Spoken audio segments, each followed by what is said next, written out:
Olá, queridos alunos do terceiro ano A.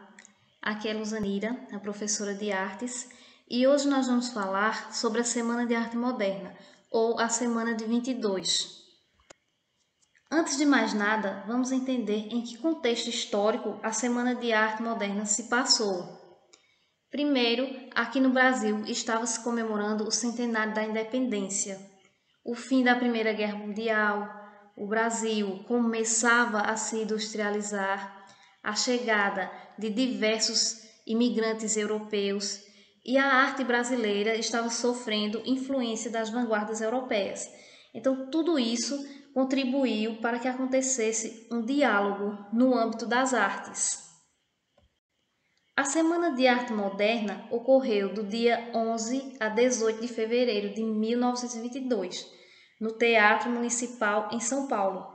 Foi um evento que integrou várias expressões artísticas, como música, pintura, escultura e literatura. Os idealizadores do movimento foram artistas brasileiros. Eles defendiam uma arte nacional voltada para o cenário brasileiro, além de recusar a arte tradicional, que era cheia de formalismo. Os artistas envolvidos propunham uma nova visão de arte, a partir de uma estética inovadora, inspirada nas vanguardas europeias. Então, os artistas que não participaram da Semana de os que participaram da Semana de Arte Moderna foram bastante criticados, como foi o caso de Anita Malfatti, que foi muito criticada por Monteiro Lobato. Bom, esses aqui são os autores que participaram da Semana de Arte Moderna: Anita Malfatti, Di Cavalcanti, Vicente do Rego Monteiro, entre outros. Escritores: Graça Aranha, Mário de Andrade, Oswald de Andrade, Menot Del Picha. Na escultura, Vitor Breccelli e na música, Heitor Villa-Lobos. Então vamos conhecer um pouquinho algumas características das obras de Di Cavalcanti. A pintura de Di Cavalcanti, ela se caracterizava-se pelo intenso colorido, como a gente pode observar nas telas dele. As mulheres são roliças, né? São pintadas com essas características, robustas e sensuais. Para Di Cavalcanti, suas mulatas representavam o Brasil. Ele teve influências de Picasso, Cézanne, Gauguin e muitos outros artistas. Aqui a gente pode observar algumas obras de Cavalcanti. Cinco Moças de Guaratinguetá, vejam aí o colorido, né, como é forte, os braços são roliços, o rosto, o nariz. Aí as mulatas, Carnaval e Mulher com Jasmim. Aqui nós temos duas pinturas clássicas de Tarsila do Amaral, que é a Boba e o Homem Amarelo. Aqui algumas obras de Vicente do Rego Monteiro, o Atirador e Mulher Sentada. Vejam as formas, como ele utiliza linhas, traços, né? Aí, usando formas geométricas. Aqui algumas esculturas de Vitor Breccelli. Bom, alguns artistas que não participaram da Semana de Arte Moderna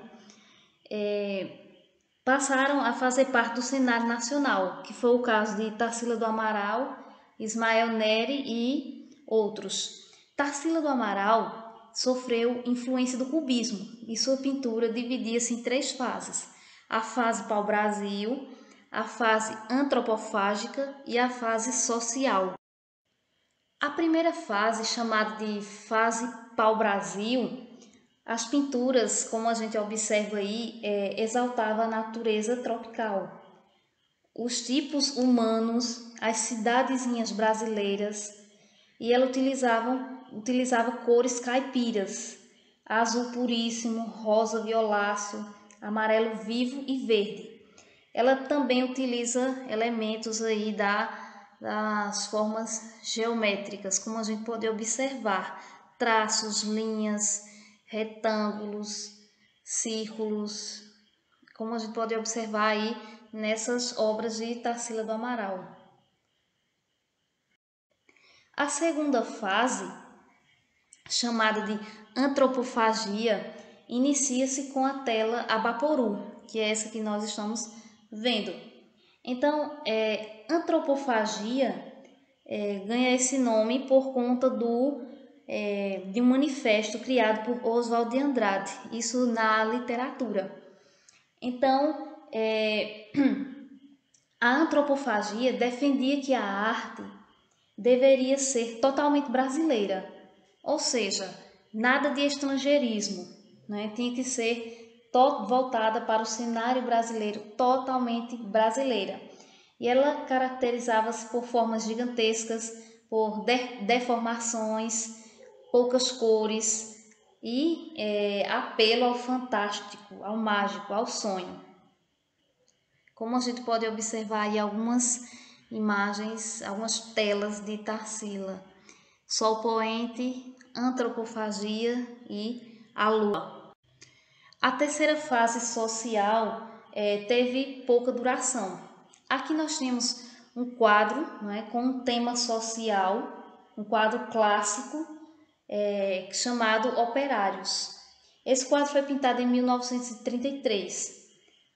Tem aí um tema social, retrata aí o momento da industrialização brasileira, principalmente a paulistana. O quadro ele mostra uma diversidade cultural de um povo oprimido, aí pela elite, certo? Então, como a gente pode observar, a elite aí está representada por essas fábricas no fundo da tela. Dois fatos marcantes nessa tela aí de Tarsila do Amaral. Uma são os operários, são representados aí estão representados aí com os rostos sobrepostos, o que remete a massificação do trabalho e as condições precárias de vida nas cidades. Outra característica marcante aí é a expressão dos operários. Passam ao espectador a sensação de tristeza, de indiferença, de cansaço. Esses sentimentos representam as péssimas condições de trabalho às quais os imigrantes estavam submetidos, Então, aqui também nós temos algumas obras de Cândido Portinari. Cândido Portinari trabalha com temas sociais, como a gente pode observar ali os retirantes, E aqui nessa tela chamada café, você observa os trabalhadores. Então ele trabalha aí com temas sociais e também com temas da sua infância. Então, por hoje é só, pessoal. Aguardem próximos vídeos, certo? Então, tchau!